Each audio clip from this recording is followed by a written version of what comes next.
Thank you and welcome to Through the Door, the insider's perspective on running a business. I'm Megan Comfort, small business manager at Nevada State Bank, and this is a podcast where we interview business owners, business leaders, and serial entrepreneurs in the state of Nevada and get to learn from their stories and experiences running companies and organizations in our state. If you like what you hear, please subscribe to the podcast and tune in to any of the past and future episodes that we have. Today's guest, I am extremely excited to announce. We have Jeremy Aguero and Brian Gordon, the principals of Applied Analysis. It's a premier economic firm in the state of Nevada that has great ties to the state of Nevada and has been involved in many of the iconic projects that you actually see within our state.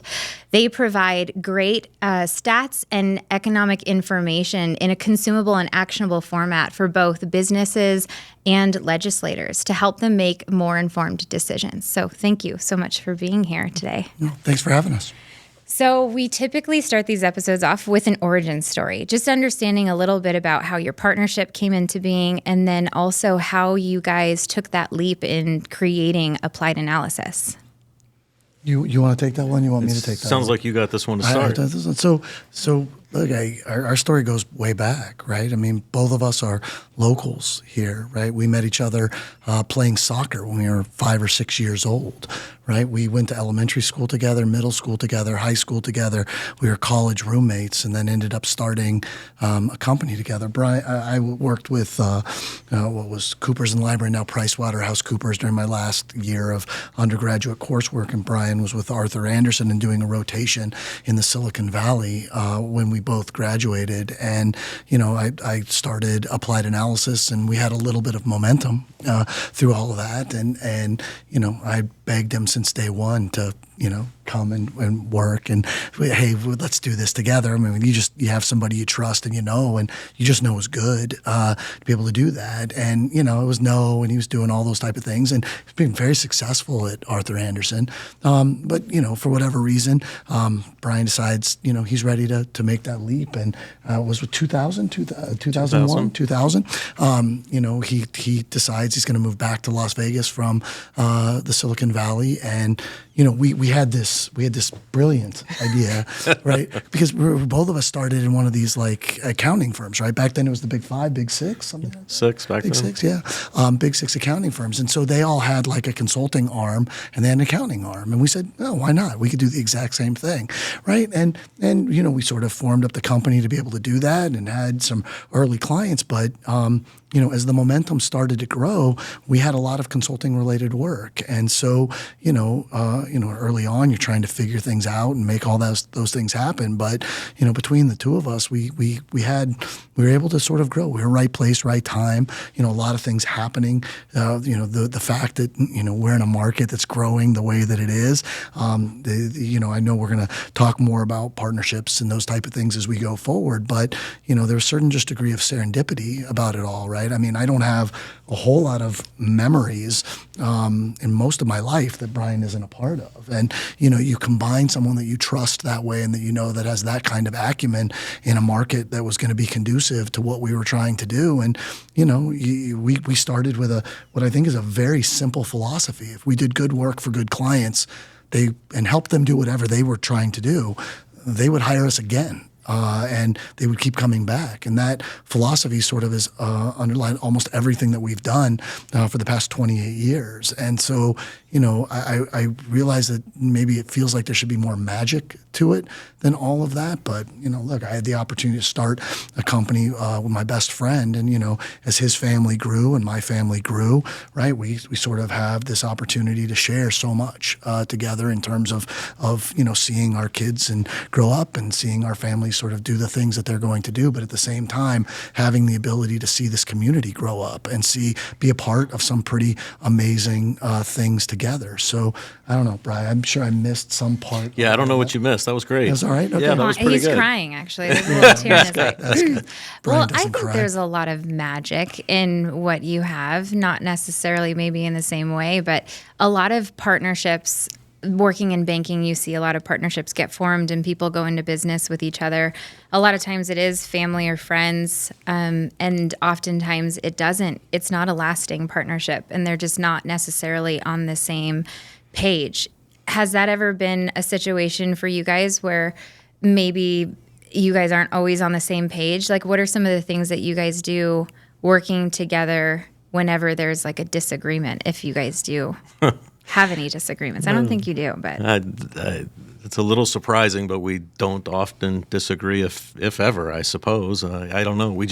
I think we both come at business and at work and our personal lives generally the same way. And so I don't know that we run into a lot of conflict along the way. And if we have different ideas about things, maybe we provide or offer each other different perspectives, but I don't know that we ever get into a situation where we feel like we're in a conflict with one another. So I don't know that really happens very often. And maybe that just comes from a lot of shared experience too. I mean, I don't know. I mean, we sort of grew up so similarly that, our education, our mindset, that the experiences that we've had have been so similar. Maybe that's part of it. I mean, we do have things that are different. I mean, there's a lot of separation within our office relative to things that I handle or Brian handles. And he's better, frankly, at a lot of things than I am. But look, I think instead of finding places where there's tension, because I think Brian and I would both agree if we agreed all the time, one of us would be unnecessary, right? And so, look, I suppose I can say this out loud, and Brian will stop me if it's wrong. But look, I tend to come up with 1,000 ideas, and Brian will tell me which 2 are good ones, right? And so that's kind of a helpful thing to have, right? As we're sort of, hey, what do you think about this? Hey, what do you think about that? The other part is, and again, I don't know exactly why, and I don't know why this feels different, is that, we sort of bend over backward to be, welcoming to each other's ideas, right? When I'm buried beyond belief, Brian's always there to make sure that it's helped. When he's buried beyond belief, I'm always there for him. I mean, nothing comes out of the office that I write that Brian doesn't review, and vice versa. And the same thing's true with the other members of our team. I think we learned really early on, probably throughout this process, that, we're better when we think through things together. And if you believe that you can do something on your own and that you don't sort of need help, I think our company is probably the wrong place for you to work. Mm-hmm. I love that. That's actually a really good compliment to each other, just kind of separation but together, and kind of trusting each other to go in your own different lanes. And then obviously having each other's back is very important. Tell me a little bit about the consultative side of your business, because you mentioned coming from the big 6 companies, and then convincing Brian to join the team. When you guys saw the area of, like, how did you, I guess, identify this consulting space as being a space that you needed to lean into? You kind of alluded to it, just kind of evolved into really focusing on that area. Yeah. But how did you, I guess, kind of enter into that? Anytime I see anybody doing consultative work, it sometimes becomes a challenge for them to like break in, right? Display themselves as an expert or providing quality work that, shows benefit and value. What were some of the things that you did to create that? And I think you'll agree with this. In retrospect, it seems ridiculous, right? I mean, right out of school, you were very young. Yeah, seems like when you started it. Yeah, I mean, I was 22 years old when I started Applied Analysis, right? And who in their right mind is going to hire a 22-year-old consultant, right? I mean, no one. But when I left Cooper's, there was some separation. There was some instability going on in that world relative to whether the consulting firms and the accounting firms could sort of coexist. In addition to that, I had a professor of mine that was an incredible mentor. His name was Shannon Bybee, who was the head. I think he was the very first person, I'm almost certain, the one who started the International Gaming Institute at UNLV. And then I took a class with Shannon when I was in my sophomore year, something along those lines, and he became this just incredible mentor to me. Hey, I want you to come in and tell me about your classes, and we would talk all the time, and we were really close.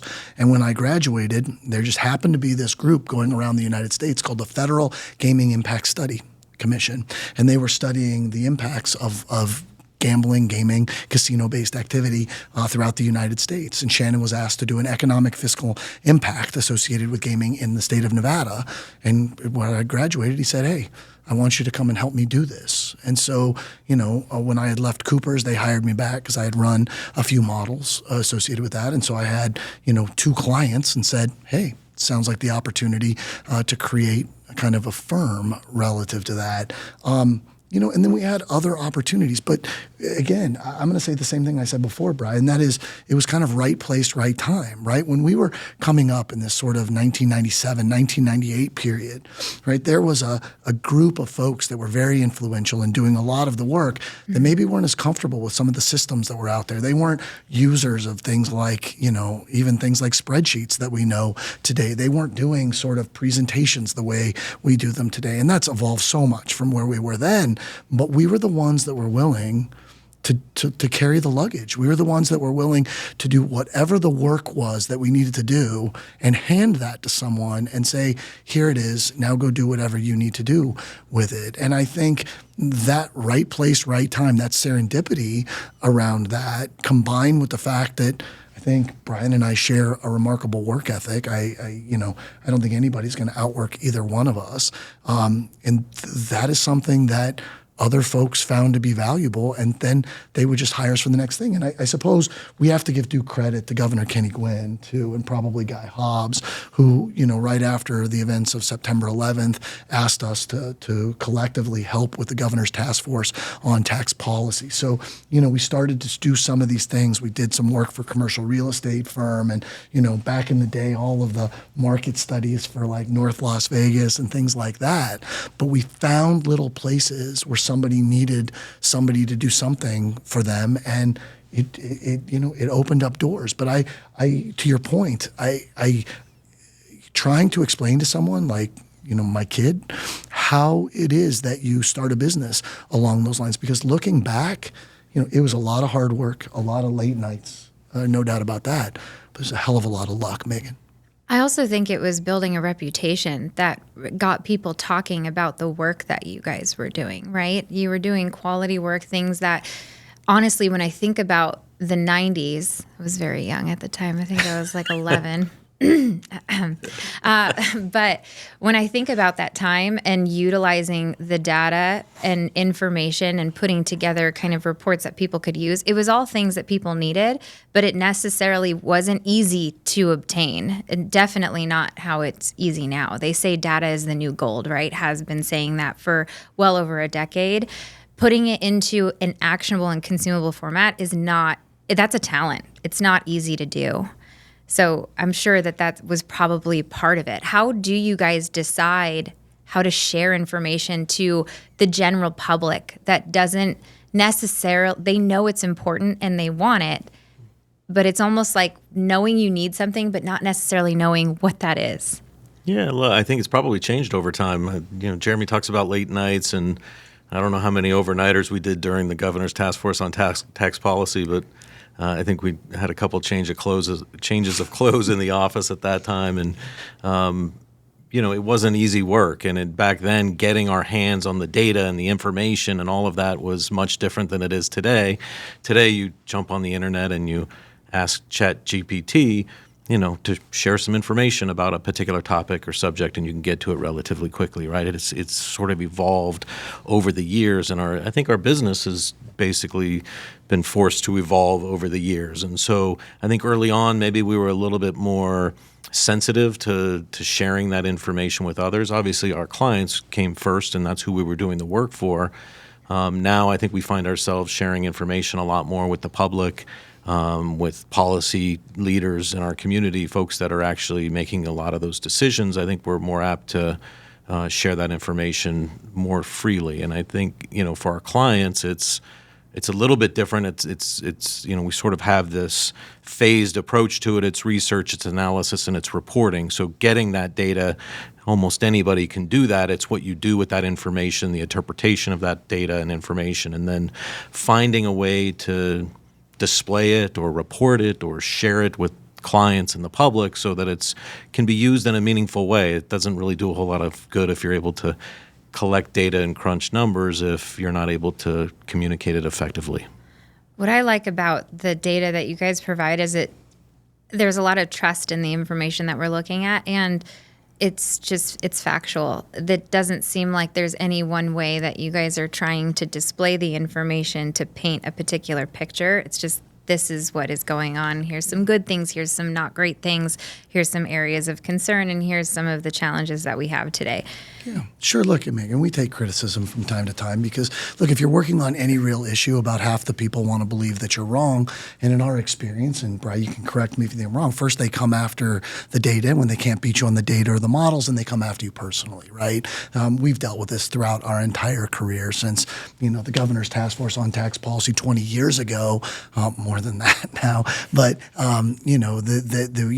it doesn't matter. Everyone wants to believe that you're biased. And, the funny thing is some of that is because of the reports that come out and what we have, because oftentimes when the work that we do sees the light of day, it's because a project is likely to work, right? It makes logical sense. It is economically viable. It's legally permissible, all of those type of things, right? What people never see are the reports that never see the light of day. They never see the 50 calls that we get where we tell someone, yeah, that's never going to happen, right? And, whether it's never going to happen economically or it's never going to happen politically, or somebody just has some crazy idea, because as we know, living in this community, there's all kinds of folks that have like a trailer and a dream, right? And they just want to kind of believe that, their idea is the right idea. And I appreciate you saying it because, I think oftentimes people want to believe that let me say that differently. We pride ourselves on the work that we do. We pride ourselves on integrity. And I think the folks in our office do the same thing. I mean, if there's two things that drive the people in our office, I think it is the integrity of the work and leaving the community better than they found it, right? When we have like a project for like a new museum or something for like Green Our Planet, I mean, our team will line up to say, I want to work on that project. And when we work on things that materialize, like the Allegiant Stadium and the Raiders deal or the A's deal or something along those lines, I mean, these are things that get our team amped up because they know it elevates our community and they want to be part of that. But that does not mean that it has to be right, because the other side is we are 100% judged on the outcome. If something goes right, nobody talks about the fact that we did it at all, right? Everybody else lines up and says, look at this great thing that we did. If it goes the other way, it is 100% our fault. And I will remember the one that strikes me more than any other, right, was when we were working with Governor Sandoval on the commerce tax. And I know that it could be sort of a controversial kind of a thing, and we can get into the why and the what, but, we worked on that in many different ways. And, Governor Sandoval knew how hard that was going to be. And in terms of elected leaders, I just have a ton of respect for him, because he wanted to make sure that if he was going to wake up at 75 years old and look back at what he did, that he wanted to know that he left everything on the field. And I loved that about him, and I loved the opportunity to work with him. But in working on the commerce tax, we had all of these folks come out and tell us, oh gosh, the projections are going to be too high and the projections are going to be too low. And anytime you're doing that, you're essentially building a state budget based on the expectation of what that revenue is going to be, right? And all the things done, coming up with an entirely new revenue source. I think it came in within like 1% of the projection, which there's no way. We got lucky there too. There's no way you're going to project something within 1% of a projection. But no one ever says, hey, great job. You nailed it in terms of the revenue generation. But had that thing come in $50 million less, we would have heard about it. Or had it come in $50 million more, we would have heard about it. But it does, we're lucky because the projects that we've worked on, the governor's task force, Allegiant Stadium, the commerce tax, restructuring how we fund education in the state of Nevada, the A's deal, the Raiders deal, right? They've worked out really well for the state of Nevada. And I think we always like to say that our success is branded by the success of our clients, right? When the bank does better, we think we do better, right? When the state does better, we do better because we kind of believe in that. Our entire legacy, all of our work is a reflection of the success of the clients that we've had. And so, when you think about things, we always like to say you don't have a second chance at integrity. You're only as good as the last project that you did. And not that we haven't been involved in things. I mean, I think some of them, the commerce tax, or even dealing with reforming the public employees retirement system and some of those. I mean, those have been some really tough things, right? I mean, there was one time where we worked on and I'm sorry if I'm going long here, but we worked on it was like overtime for firefighters or police officers or something, and they didn't want to let us in to the even building to come in, and they were just angry with us and all that kind of stuff. That's okay. You ignore the noise and you believe that you're doing the right thing the right way. I think it comes down to the passion, though, that you guys have for the community and what you're doing and how you guys are making a difference. It's interesting to hear you talk about like the commerce tax and other things that probably were very controversial. There's people on both sides of the fence. Some people are like, that's destined to not work and it's going to be complete failure and it's a misuse of tax dollars and whatever the case may be. And then others that are really cheering for it and seeing the economic impact. When you have that level of pressure and there's that much on the table, especially to your point, when it goes well, it's like that silent pat on the back or you guys celebrating, independently. And when it doesn't go well, there's all this pressure of, hey, you guys helped put this thing together. Well, how do you deal with that level of stress? Like, what are some of the things that you do to really stress test and make sure, like, am I looking at this the right way? Am I making sure that this is the absolute best outcome? And if I were to give it a probability, like, do you guys have a threshold, if you will, where it's like, if I know that there's an 80% probability this is going to go well, we're going to put our stamp on it? I 100% want to hear your answer to this question. Yeah. Look, it's pretty straightforward, I think. Obviously, there's mechanical things we do within the office, layers of review and testing and, assessing and all of those sorts of things. But I think we're going to do whatever due diligence is necessary at the end of the day. We need to work through that process, and until we feel comfortable that we're getting to the right answer, maybe not a favorable or unfavorable, but the right answer, then I think we know we've done our job, and we just need to think about it that way. We're going to do everything that it takes to make sure that we've ticked and tied every element of the analysis. We've sort of checked our ones and zeros. We've gone through all of that due diligence that's required to make sure that we're delivering a quality product, regardless of who is receiving it. It's just sort of the same process we go through time and again, whatever the project is and whatever the subject area is. We want to make sure that, we've done everything that we can before it goes out the door at our office. He's being a little bit modest too, right? I mean, this guy's probably as detail-oriented as any person you'd ever find in terms of thinking through problems from beginning to end, right? His ability to sort of imagine what the pathways to outcome look like in terms of getting there, creating a ethos, maybe not the right word, a work ethic, establishing a standard around the office that the project's not over until you get to the right answer. That's, that's something that Brian brings every single time you're there. And I think from just a business standpoint, sort of thinking about it in terms of the theme of this podcast is, for all the projects that we have, we don't ever tell our staff, you have, 40 hours to work on this thing. This is the project. We need to get to the right answer. We need to do it efficiently, right? But we need to get to the right answer, and whatever it takes to get there. And that's mean that some projects, we spend a lot more time than the budget might otherwise suggest. Whatever it takes to get the client the right answer, the best analysis, going whatever that extra mile is what we're going to do. And, sometimes, like I said, that can create a problem for us.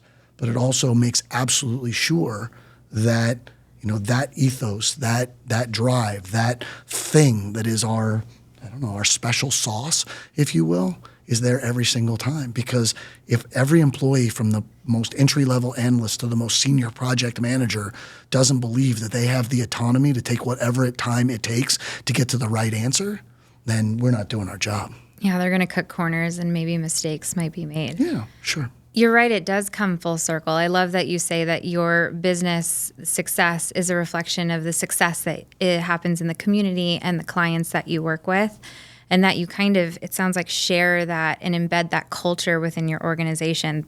That's something that I try to do in banking with, small business loans and what we do with business owners is you have to care. You have to care about what you're doing for this client and how much this means to them. You have to make sure that you put forth every available effort to ensure that you're doing the right thing and you're trying to figure out the best possible outcome for them, even if it's a no, because you could change the entire trajectory of their life, right? You can really make a big difference depending on if the answer is yes, this project will work, or sorry, we can't get there. We can't see the feasibility in it. So tell me about the culture aspect of things with your team. It's hard, as you know, with the survey to find skilled workers, people that really kind of fit the needs of what you're looking for in the workforce. And one thing that you guys really focus on is critical thinking and being able to provide solutions or solve complex problems. What are some of the things that you guys look for in your candidates at your firm that kind of coincide with the duties that they're going to be taking on? Yeah, look, I think we're just looking for smart people. It's pretty much that simple. We have people with all sorts of different backgrounds. We've got biochemists, criminal justice, data analysts. We've got marketing backgrounds, finance folks, MBAs, people that have gone to law school. I mean, it sort of runs the gamut in terms of the folks that we bring into our office. I think that's half the battle. I think the other half of the battle is personality and ability to fit in. As you know, and I'm sure the banking world, a lot of it's about relationships and being able to work with one another. And so, we try to take all of those elements and mash it together when we're talking to potential candidates to come to our firm. And, at some point you just realize that there feels like there's a good fit. And so we take that opportunity to invest in folks and have them come in and join our firm. And look, I want to be very clear. I mean, the people that are in our office, they mean everything to Jeremy and I. I mean, this is what helps the machine run. This is what helps produce quality work. They are the ones that, as we like to say, make the difference in terms of, what it is we do and where we do it and how we do it. The team is sort of critical to everything that we do here in our office. Mm-hmm. So switching gears on talking about projects, one project that we collaborate on with you guys at Nevada State Bank is the Small Business Survey. And this is our 12th year kind of going into it. When you started this survey this year, was there anything results-wise that intrigued you or that you were surprised by? I'll take a shot, Brian. You may have other things. I think we were very interested in seeing how small businesses were going to react to a change in administration. Right? That was kind of a big deal. Combined with the fact we've had some changes here in the state of Nevada, obviously coming out of COVID. And, we sort of view it as three phases, right? You had COVID-19 in this period. You had the period in which we were really kind of coming out of COVID-19 and sort of stabilizing as an economy. And now it's kind of where do we go from here? And I think is at least what we were super interested in is how people viewed what a Trump administration was going to look like in Washington, D.C. and how a new makeup of Congress was going to look in D.C. And at least from my perspective, and Brad may feel a little bit differently about this, I'm super bullish on Nevada. I believe in our state. And, when the legislature comes into session, so many things are in play, everything from education to healthcare to economic development and how businesses thought that would take place. I guess probably the only other thing that I suppose I would mention that we look at every year is the one thing that we've learned over the 12 years is that you want to know how the economy is going to trend, ask small businesses. Right? They see it on the front line every day. And if you spend the time to talk to them, they'll tell you what they think. They'll tell you what they're concerned about. And they are unbelievably accurate over the past 12 years. As a matter of fact, I think they're probably more accurate than any other measure that we have relative to that. And so from that standpoint, I suppose understanding what this new evolution was going to be like, this next chapter, if you want to think about that in terms of the country and the economy, but also just seeing, are they concerned? They think we're heading more in the right direction? What things are they really concerned about, right? You talked about, the labor, that the healthcare came up. I think inflation continues to be a big deal. But those are the ones that I think I was most interested in. Yeah, I thought, taking a look at some of the trend lines was particularly insightful when we looked at, the optimism of the business executive and owner, what their expectations were for the economy going forward. And we saw things like they're more optimistic than they were a year ago and even more optimistic than 2 or 3 years ago, sort of getting that that consistent pattern of recovery in their business and their optimism going forward, I think, just demonstrates they believe in the economy, they believe in the country, and they believe where things are headed. And so I think we saw a little bit more momentum this go around. Now we're sitting here today in one of, I'll say, in an unusual time, and thinking about the volatility in the stock market and those sorts of things. Tariffs are obviously top of mind, and we're hearing a lot about that in headlines and those sorts of things. So there's a lot of dynamics at play right now, short-term versus long-term expectations. What does all this mean? But I think when we look at that report and we talk directly to business owners and executives, we get a pretty good sense that they believe in the longer-run trajectory of where we're headed. Maybe some bumps along the way, but nonetheless, I think the expectation is that we're in a pretty darn good economy and a pretty darn good part of the country, and we've seen a lot of economic growth and stability here, and I think the expectation is that that's going to continue. Yeah, one thing that you guys brought up in a prior breakfast that we just recently had, where we released the results of the small business survey, was just some of the concerns of the devastation that kind of happened with the fires in California, and then kind of workers moving over there. With everything going on in our state related to development and projects, are we concerned, or are you guys concerned with any delays or shortages that could impact them in a material way? Yeah, look, I think we're always concerned, right? I mean, it's part of the business that we're in. Concern. We're always sort of monitoring stuff, whether it's water or labor or legislature. We're always concerned. With regard to the fires themselves, I think it's complex, right? In one from one perspective, we know already that workers are leaving our market. Construction-related workers, largely, are leaving our market to go help in the recovery there. And I think it's a really important thing. I think it's great that those folks have jobs, and frankly, many of them are keeping their families here. So that's income that continues to flow into our community, which is a really positive thing. And, Brian and I often talk about how important our construction-related industry is, our construction labor industry is to our economy here. It's remarkably important. In terms of projects being delayed, look, I think everybody's taking a little bit of a wait-and-see attitude relative to the economy. The recovery in California relative to rebuilding will mean more money flows into California, more rebuilding takes place. I think ultimately that's a positive for Southern Nevada. Although, we can't turn a blind eye to the fact that Nevada, particularly Southern Nevada, but Northern Nevada too, in many important ways, benefits tremendously from both population and business migration from California. And we're actually seeing some upticks associated with that as people make a decision in terms of whether to stay, rebuild, what they're going to do with their businesses, all of those type of things. The instability from a project-based perspective, I think, is also coming from what the cost of those projects are going to be. There's a lot of uncertainty around that today, tariffs and those type of things. Due respect to the fact that the universe of things that we know is way smaller than the universe of things that we don't today. And I think, overreacting to these type of things is something we all should be very, very cautious about. With that having been said, as a business person that's going into building an office building or a hospital or a stadium or a hotel, right? I think they have to think about, exactly what those costs are and make sure that they're being as comprehensive as possible. And so, I think whether it's households or governments or businesses generally, I think everybody's sort of, okay, we understand the dynamic here today. Where do we fit into that? And they're trying to figure out exactly where that stands.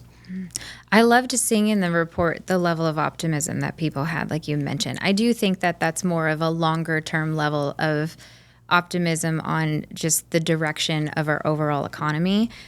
Do you feel, because we talked a lot about wait and see, do you feel that maybe business owners are thinking about it a little bit differently now that the administration is in and we're seeing all of the rapid change or things that they're kind of throwing out there that's impacting a lot of different ideas, projects, investments that people are thinking about? Do you still think that level of optimism for 2025 is there?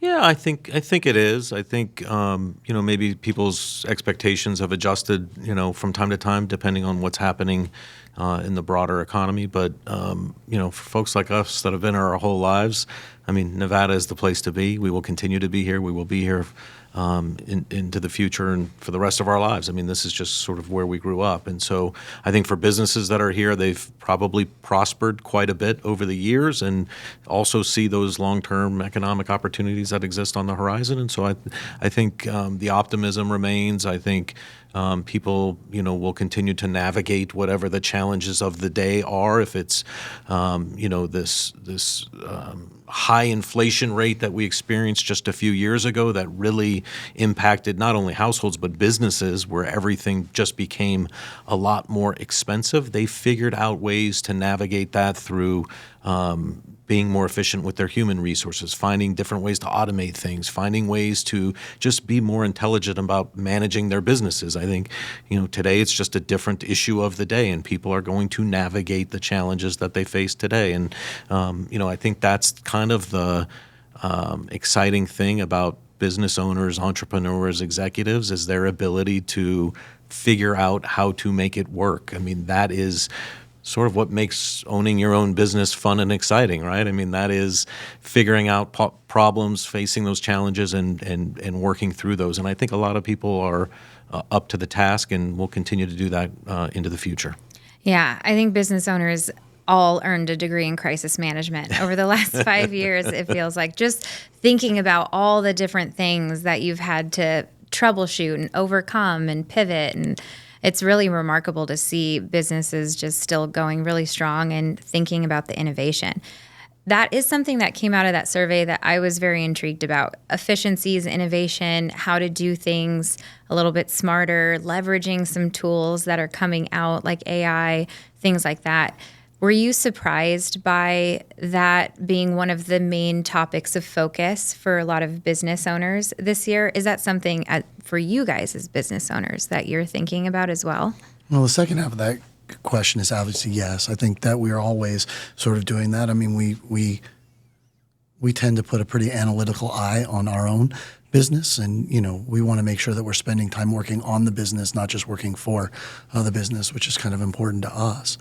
I don't think we're terribly surprised by seeing that. At least I wasn't. Brian can speak for himself. From the standpoint that revenues have grown so significantly in the past few years, right? And I think business owners are pretty savvy relative to that, right? As those revenues start to grow, I've got to think about how to be more efficient. And everybody's talking, Brian nailed it, everybody's talking about automation. Everybody's talking about AI, right? I mean, I'm fond of saying there are two types of businesses in the world, two types of employees. You're either building robots or you're being replaced by them, one of the two.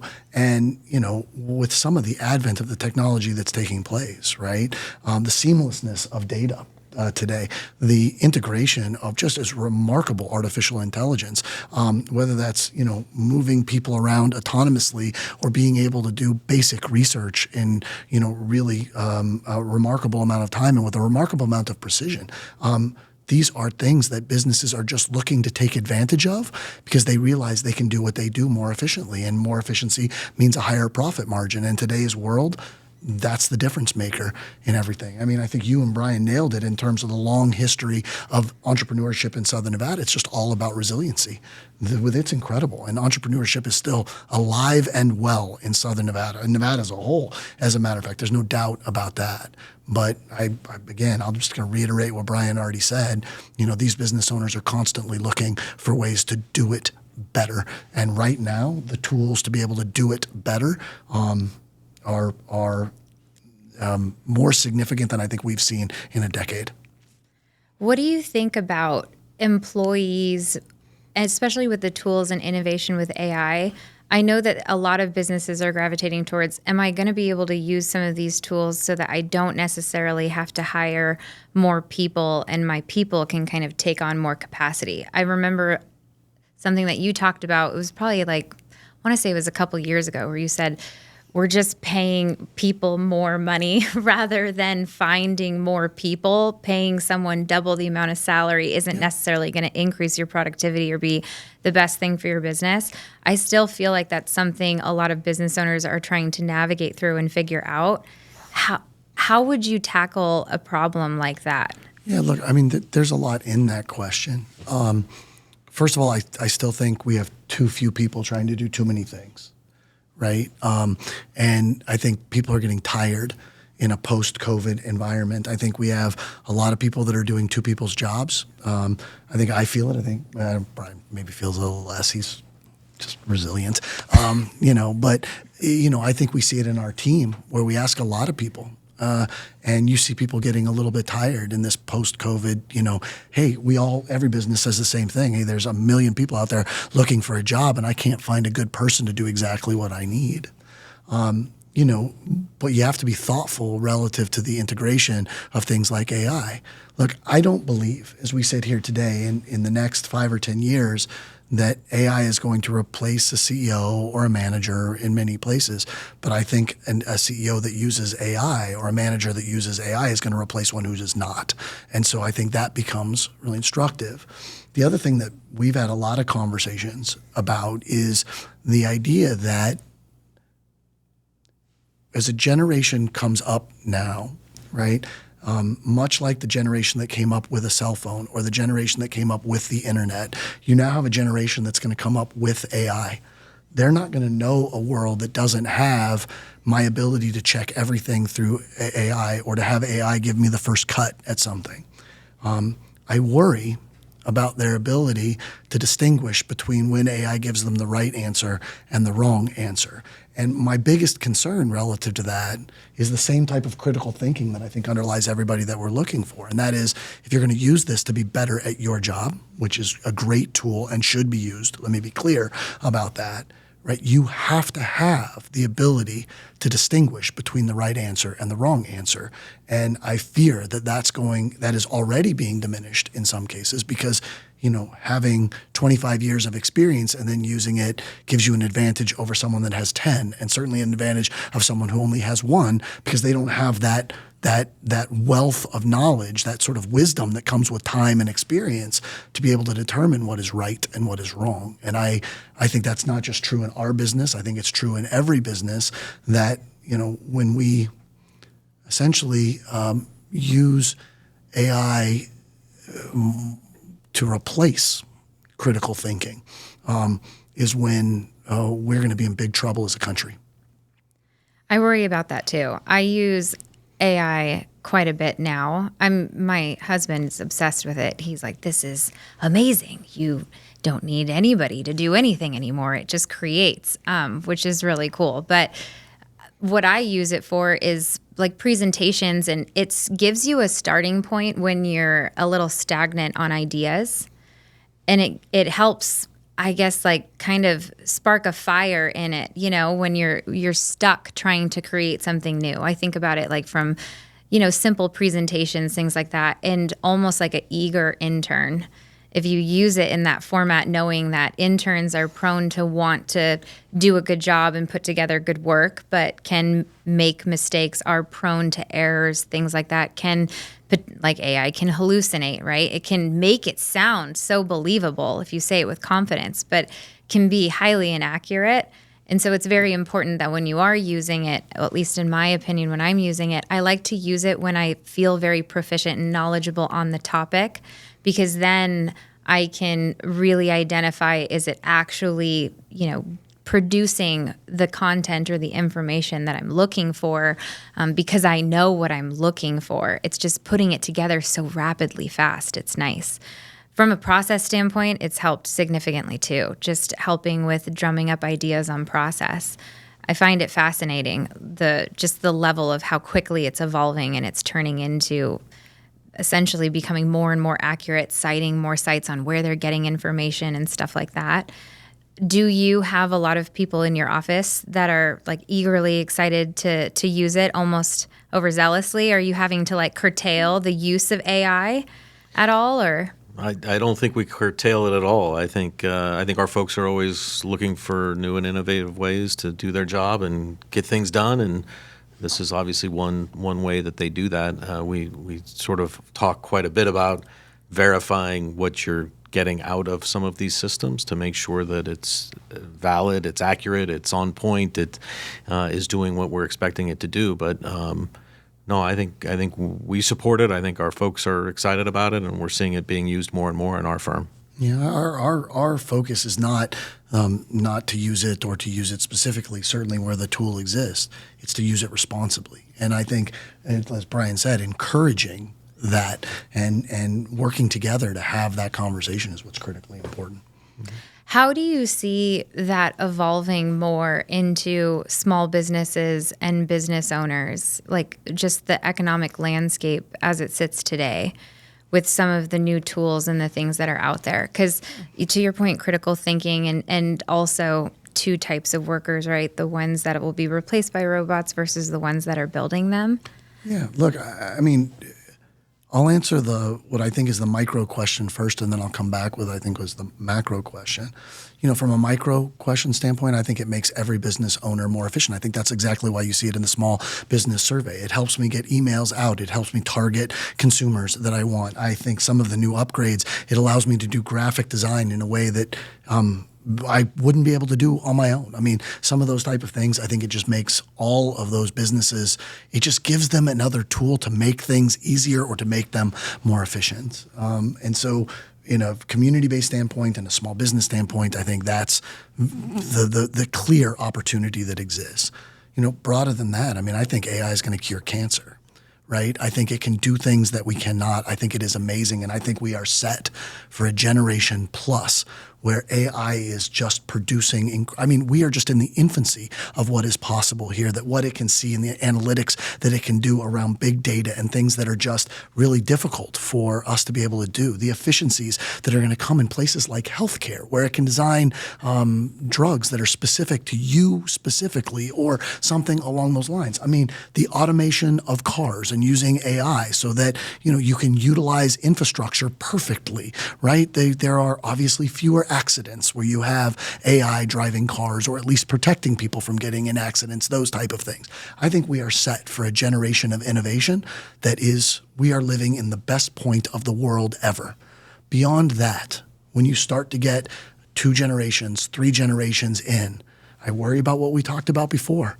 When we forgot some of the things that were critical, where we turn over that responsibility to AI and allow it to make the decisions. And I think that there is, some degree of incredible responsibility for the people today, right? I forget who it was that said the war is too important to leave to the generals.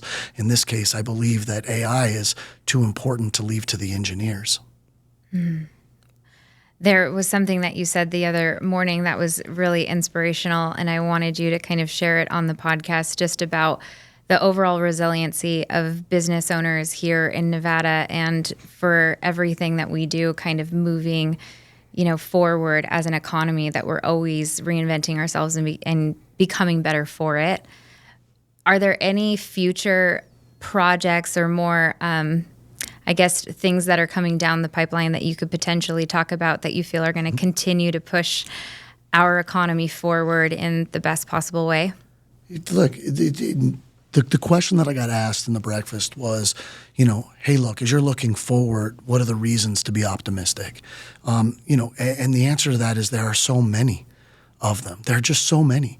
I mean, the quality of life that we have here in Southern Nevada compared to almost anywhere else in the United States is just unbelievable, right? I mean, the opportunities that exist, all of those type of things for workers, for businesses. There is a reason that we tend to rank among the nation's highest in terms of people moving here, because they're voting with their feet. There's a reason why we remain really high relative to best place to start a business, because this is a place where entrepreneurs can get to be entrepreneurs. And the default position of our community is yes. Let me tell you how I can help. We're still taking applications. We want you here. We want to see what you can do ultimately. Like if you ask, I think either one of us about the pipeline of projects, there are all kinds of things out there. There's about $30 billion worth of projects that are planned, proposed, or under construction. I am super excited to hear about some of the dialogue we're having around expanding I-15 or creating new lanes, and the dialogue between Nevada and California along some of those type of things. I love talking in Northern Nevada about the fact that I-80 is really part of that dialogue and finding ways to adjust that. Those are the right conversations for us to have. I love the fact that we're talking about the Southern Nevada Supplemental Airport. Am I saying that right? Right? Airport, and what that will mean for us in terms of develop it. I'm excited about building new stadiums. I'm excited about the dialogue about new arenas. I'm excited about the fact that the convention center is expanding. I'm excited about the fact that we are now leading the entire United States in terms of sports-related activities, and that's drawing all kinds of things to our community. But more than anything else, when I was sitting in that room with, 100, 200, whatever it was, small business owners, the thing that I think gets me most excited about the whole thing is looking into the face of the people who are there. These are the folks that survived September 11th. They survived the Great Recession. They survived 1 October. They survived COVID-19. They're still here. And they love being here. And they are in that room because they care about their business and because they care about that community. And they have demonstrated resolve and they love being here and all those type of things. And I think that in and of itself, if you see that in our community and you look at where those businesses are and you don't see optimism in that, you don't see that people moved here because it was better for them and for their family or for their kids, or you don't see that they expanded their business here because the opportunity was here, then you're just not looking very closely. That is what has made our community unbelievable. And I think that same degree of risk-taking, entrepreneurship, the willingness to make an investment, the willingness to say, hey, you said we can't do this? Watch us try.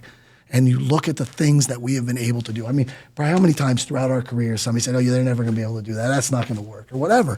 And here we are today, right? Here we are today as a community. When people said, September 11th, that's it. Las Vegas is never coming back. And we all walked the Strip during COVID. That was one of the most eerie experiences of my entire life, right? You ride your bike from like Mandalay Bay to, We all did it. We all did it. We all did it. And you didn't Once see in it. a You didn't see lifetime a car, opportunity. right?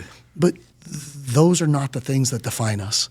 What defines us is entrepreneurs willing to make an investment, local governments and state governments being supportive of businesses, and employees that are, they believe in what this community is trying to do, and they want the opportunity for it to be great for their kids too. Well, and you talk about also some of the challenges that we have as a state, like education, healthcare, right? Some of those bigger topics. What, in your opinion, are some of the things that people can do to help participate in creating that long-term change so that that continues to get better? Well, look,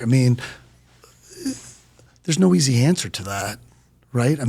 I think, number one, understanding that it's our responsibility now. It's not somebody else's responsibility to make sure we're responsible about water or that we're investing in infrastructure or that we're doing something along those lines, right? I think that there's a big difference between not being part of the problem and being part of the solution, right? And when we think about the good work that's being done by folks like Mary Beth Seawald over at the Chamber, or, the good things that are happening right now, particularly like at Clark County.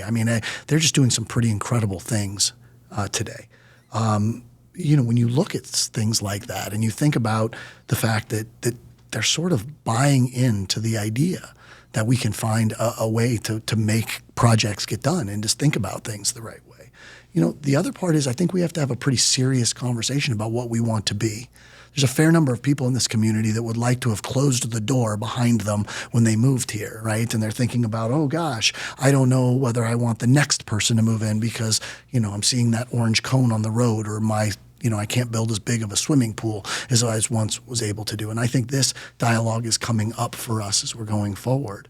But, I think that we all have a vested interest in seeing this prosperity that we've had paid forward to the next generation, and finding a way to be involved, right? Come to events, network, get to know folks, get involved in the process, get involved in the chambers, find a way for you to make a difference and make your voice heard. Look, at the breakfast that we had, how many people came up and just said, hey, look, I'm having a challenge with workforce or something like that. Who can I talk to?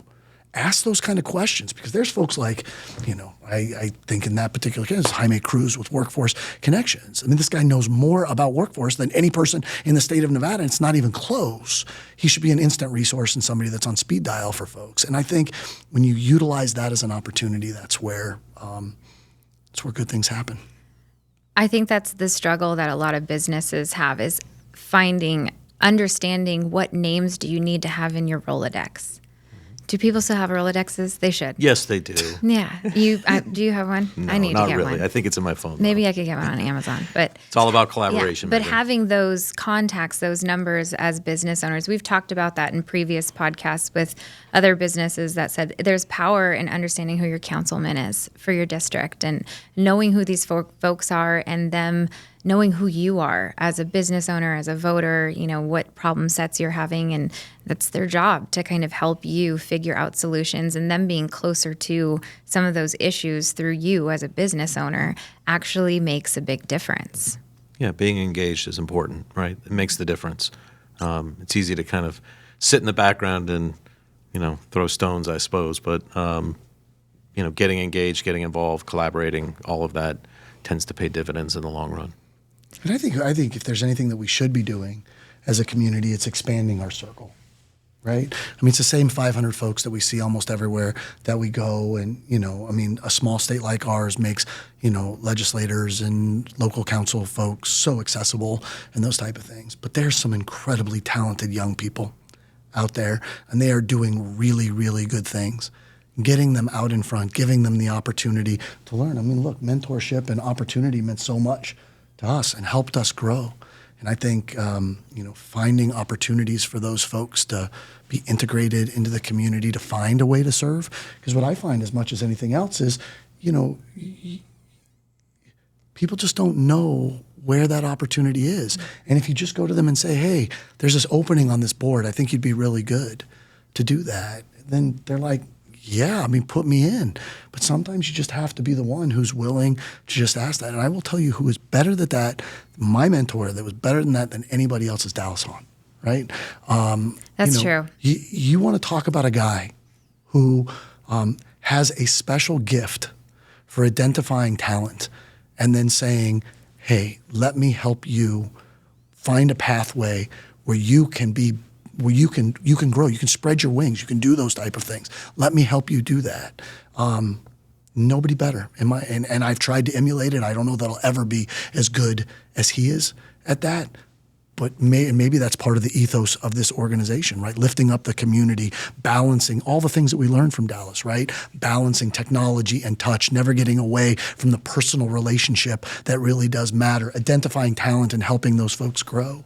I have to tell you, it's made all the difference to me in our business, and I hope it is the same thing for others. No, I couldn't agree more. He definitely has done that. I can think of just a few stories that personally that I have where there's been mentors and folks that have essentially picked me out of a crowd and said like, hey, you would be good for this, or you should go for this. I do think that's something that we often lack to do the older you get is identify that talent and just make sure that they know that they are talented and then point them in the direction of really allowing them to shine.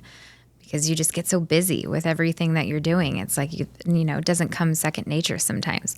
Usually when I walk away from people, I'm like, I really should tell them that they're pretty fantastic and that they need to put themselves in a position where more people notice some of the great things that they're doing. Yeah, we've really made that a priority in our business.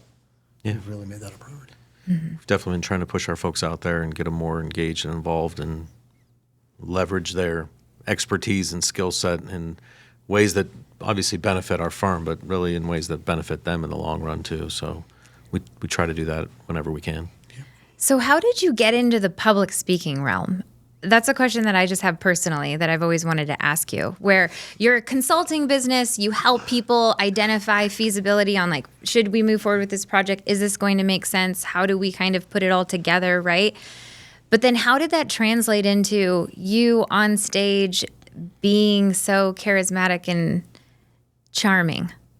Both of you. She's talking to you. No, Jeremy. you both have this. Honestly, when you stopped when you moved to the Raiders and you started doing the roundtable events or economic events, it was like we had Jeremy all over again. Only his name was Brian. So, some people even think that. Yeah. How did you guys get into that? Look, to be honest with you, credit has to go to Summer Hollingsworth. Do you remember Summer? Used to run the old NDA. Again, a great mentor to have. What a terrific guy for the community. He asked us one time, or me one time, hey, would you come and present to this? And we're like, okay. I mean, it was scary and you didn't know what you were going to get. But somebody gave us it's the same story that we've told you all the way through. Somebody asked us, right? And I remember, right, Senator Reid telling me one time early on that when he was early on in his career, if two people would ask him to come and speak, he would come and speak. Every Rotary Club, every whatever. And so I remembered that and tried to emulate it. If somebody came and asked us and somebody would say, oh, those guys are pretty good at that. And then we learned really fast, if you're going to talk about numbers, you have to make it interesting and you have to at least make an effort to be funny. Because if you're not, they are going to fall asleep and never ask you to come back again. And I think, once you kind of learn that, and let's be perfectly clear, we've bombed, I've bombed, Brian has never bombed. I have bombed a few times, and you learn, like, I'm never doing that again, right? Like, that joke didn't work or whatever it was. And, you want to give people good information. You want to give them things that matter to them, right? And, I read a book recently about how to, speaking and some of those type of things. And my main takeaway from this book was, tell the story that only you can tell. You've got to make it somewhat personal. You've got to talk about the things. And plus, the story that we can tell is based on all of this data that we're collecting all of the time. Some people come to us and say, and I'm sure they say this to you because I think I've heard them do it before, how do you keep all those numbers in your head? Like, how do you remember? Because we're doing it all day long, right? Just like a mechanic that can tell you exactly everything that's in the engine because that mechanic is spending all day thinking about that and how the systems work in a car. We're just thinking about how the systems work in an economy. Right? And so we live it every day. That is the story we're good at telling. And I think Brian said it earlier, which is something that we've really emphasized with our team, and that is being creative relative to visualization, right? Finding awesome ways to show people what a piece of data looks like. And I will tell you, there are some people on our team, Melanie Swick, Rebecca Ibarra, and others. I shouldn't just rip off names because then I'll leave somebody out, that are just so incredibly good at that. And we've really encouraged it. And, we actually get together with our team every month and have people think about different ways of visualizing data, be creative, think about something different. This has been incredibly beneficial for us as an organization. But, that speaking came from getting a chance, saying, okay, we're not going to let you down. We're going to try and crush it because we're now representing you, whether it's, Preview or Las Vegas Perspective or EDON or something like that. We're not there for us. We're there to make them look good. And I love it when I get something like from, Mary Beth that says, wow, that made her look good for that event. Or, when we go to a breakfast and I have somebody come up and say, I'm so glad that I came to this breakfast because I got a lot of information out of it. I think Terry is very genuine when he goes up and says, we want to add value. That's why we're doing this. We want to give you something that you can take away with, whether it's the survey or some economic updates or something along. We want to give you that. And I think we care so much about delivering that for our client that I think it comes through in the presentations that we give. Is that fair? Is that a fair statement? I think that's great. Okay. That's exactly it. Yeah. You guys have the same brain, I feel like. Actually, I could totally tell you're the idea guy and you're the executioner. Like, you're like, I love those two. Executioner. Yeah. I love those two ideas. Yep. I'll take that idea and we'll run with those. That is a very hard talent. That is 100% true. That's funny. In the dynamic we have a family business, same thing. Husband comes up with, honestly, ideas to where I'm like, my brain is fried. That's so many. And then I'll be like, but you said one, and I'm going to take that one, and we're going to do that. So the banker and the CPA have it figured out. Is that what you're telling me? Exactly. Okay, good. The real numbers, people. So last question. What is a guiding principle that you have as a business owner that you kind of follow that you want to share with people listening to this podcast? My guess is we probably have the same one. Well, we have a couple as my guess, but I think the one that we always come back to when we're making decisions in the firm is it the right thing to do? I think that is 100% right. He took mine, so I've got to come up with a different one, right? See, that's why I went first. That was good. Look, I'll make one that's probably equally personal and professional for me, and that is be where your feet are, right? So often we're thinking about the next thing or we're not present, make the moment that you're in the best that you can be. That project is the only one that matters in that day. That conversation, that lunch, that interaction with an employee is the only thing that matters while you're sitting in that room. And I think the combination of what Brian said, which is obviously the better answer, and the idea of being where your feet are as much as you can, not missing the moment, are really things that are important to us. I love that. Yeah. Is that the right thing? And be where your feet are. Very, very good things that I will try to follow as well. Sometimes my feet are one place and my head is in another. Well, thank you, Jeremy and Brian, for being on this podcast today. This is Through the Door, the insider's perspective on running a business. And if you are interested in downloading our small business survey that we recently came out with in collaboration with Applied Analysis, you can find that on nsbank.com/survey. Thank you and have a good day.